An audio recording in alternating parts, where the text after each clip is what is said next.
I'm Carlos. Pleasure to meet Hello, you. nice to meet you.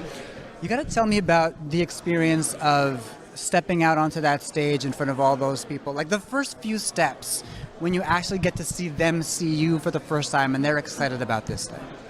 Oh yeah, but I'm incredibly British, so it's like, don't trip up, find your seat. Right. Exceedingly British. That's all I can think about is what I need to do in the moment, on the day. One step in front of other. No, it's I feel like actually the whole Comic-Con has been like, I think one, the fact that there hasn't been as many Comic-Cons recently, and then the anticipation equally of the Sandman 30 years. It's the first time this comic book is actually going to make it to screen, and also from what I've seen and how excited I feel about it. So it does feel like that real, it feels great for it finally to be, being put out into the world. What was it that made you excited about it? Like when you first heard about the opportunity? I think because I'd never read the comic books before, but the images were ingrained in my mind. So obviously somewhere in my unconsciousness, I picked that up somewhere. But I think Neil Gaiman's imagination and the visual language in that show, and creatively how to explore that, it just feels it's so distinctive, and it's so distinctive, like distinctively Gaiman as well, and so distinctively its kind of own genre. So yeah, that's what excited me. How would you describe Joanna Constantine and the relationship that you have with Dream?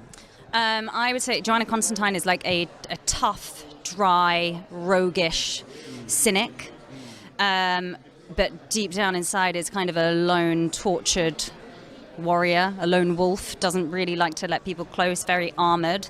And where she meets Dream is obviously the one place where she's at her most vulnerable, which is in her dreams that he can see. So she's not very easily impressed by people. So meeting someone like Dream of the Endless, who is used to people bowing at his feet, but she doesn't do that. So it's this battle of the wits, this kind of mutual admiration and respect, yet this stubbornness to admit there's any admiration and respect. And it was a really fun pairing, and working with Tom in particular and seeing how he embodied Dream was, and working from that as an actor playing opposite him was really great, because it's like he's completely captured something other. Yeah. Have you had a chance to see the whole series? I have not yet. No.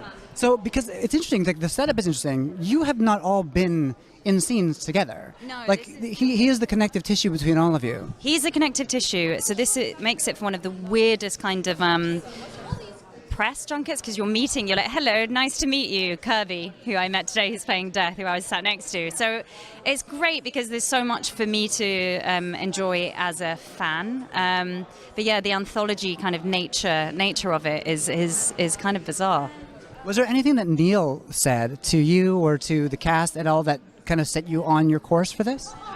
Nothing in particular, but Neil being very much there from the first, our first read through. Me and Tom got together in a room. He was in New Zealand, so we were on Skype, Zooms together, and then Alan was constantly fine tuning the script as we went all of the time. So it was a really good kind of creative process to get what we got on screen.